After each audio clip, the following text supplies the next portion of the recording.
Developing news about the Flagship Niagara League and its relationship with the Pennsylvania Historical and Museum Commission.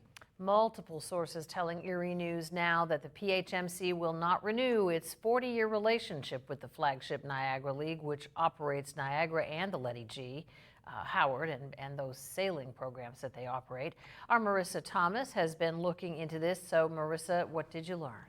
We've learned that some volunteers for the league are very concerned about the current contract that's up at the end of the month, and there's no new contract. That may mean the end of the Flagship Niagara League. There are concerns from volunteers at the Flagship Niagara about the Pennsylvania Historical and Museum Commission deciding not to renew their decades-long contract. One former volunteer of the FNL, Katie Zarotniak, has started a petition calling for a public hearing with Northwestern Pennsylvania legislators and the PHMC.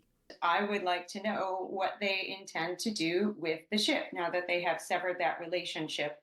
It is important culturally and economically to our local population, but it's also really incredibly important to all of American history.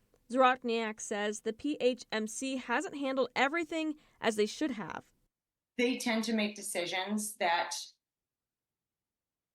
trust their own discernment in the matters as opposed to maritime professionals. Multiple sources tell us that the league is still waiting for nearly $500,000 to cover costs for last year's sailing season and the time Niagara spent in the shipyard.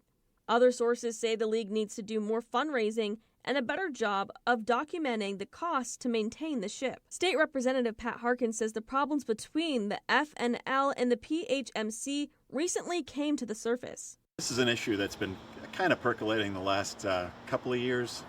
This past summer it came to a head. Harkin says to find a solution, they'll need to work together.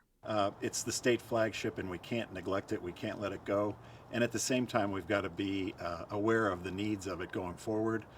From insurance to maintenance to the crew, all those things are vital for its success. But at some point we're going to have to come together and find out where we're at and how to proceed forward.